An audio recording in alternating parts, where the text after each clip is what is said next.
Karena satu ukuran paling penting bagi ikhwan dan akhwat ketika mempertimbangkan calonnya adalah kesamaan, kesekufuan, keselevelan di dalam soal iman, di dalam soal akidah. Karena iman, akidah, dan ibadah adalah cara manusia memandang kehidupan, memandang kematian, memandang hidup sesudah mati, memandang pencipta hidup dan mati, memandang yang hidup, memandang yang mati. Inilah yang disebut sebagai iman. Inilah yang disebut sebagai keyakinan, akidah dan ibadah kita. Maka kita semua ini mempertimbangkan calon. Ini saya jadi kembali ke materi mempertimbangkan calon karena wajah-wajahnya wajah-wajah jomblo, wajah belum merdeka dari kesendirian. Seperti tadi yang disebutkan, merdekanya kita adalah merdeka memilih berdasarkan iman. Kenapa berdasarkan iman?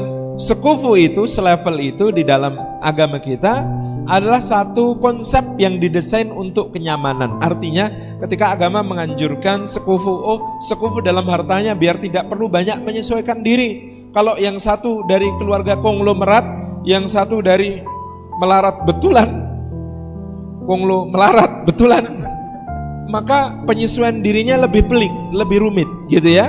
Biasanya yang satu makan pakai table manner. Table manner itu siapa penciptanya? Ada appetizer, ada hidangan pembuka, ada main course gitu ya, sampai dessert gitu ya. Itu siapa yang bikin? Antum tahu? Eropa? Bukan. Yang bikin namanya Ziryab, pujangga negara Andalusia pada masa Abdurrahman III di Cordoba.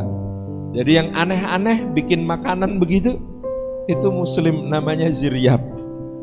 Ziryab juga adalah desainer pertama pakaian sesuai musim. Ziryab adalah orang pertama yang mendesain untuk keluarga kerajaan Andalusia di Cordoba, pakaian musim panas, pakaian musim dingin, pakaian musim semi, pakaian musim gugur. Dan setiap tahun dia mengeluarkan desain baru. Muslim kalau sudah makmur kurang kerjaan jadi begini, kurang berjuang nih jadi begini gitu ya.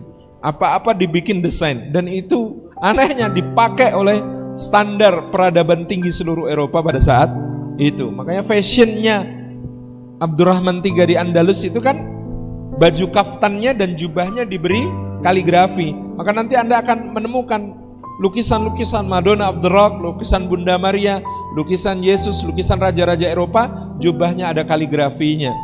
Sebenarnya yang bikin lukisan gak bisa baca kaligrafi itu, tulisan Arab itu, karena itu adalah mereka kira itu hiasan high level arts dari Andalusia. Sejarahnya begitu.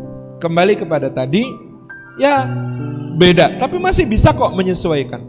Beda paras muka, yang penting mampu menyesuaikan diri satu sama lain. Suaminya ganteng banget, istrinya hanya cantik di mata sang suami, tidak di mata orang lain.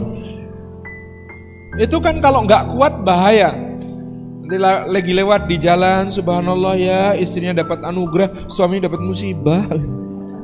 Omongan-omongan orang kan gak enak gitu ya. Sampai mungkin ada yang mendoakan mudah-mudahan istrinya segera husnul khatimah.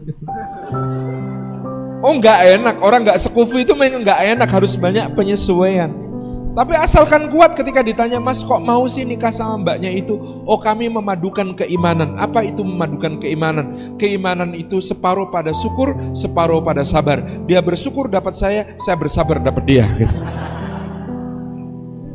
Kuat gitu ya, nggak masalah. Siapa tahu begitu. Atau sebaliknya gitu ya, istrinya S3 gitu ya, doktor insinyur dari Jerman gitu ya, doktor insinyur dari Jerman itu. Kemudian suaminya lulusan SD dari Playen Gunung Kidul. Kalau mampu menyesuaikan diri satu sama lain, why not? Wong ini kita merdeka memilih karena akidah yang penting agamanya benar, akhlaknya baik, kenapa tidak?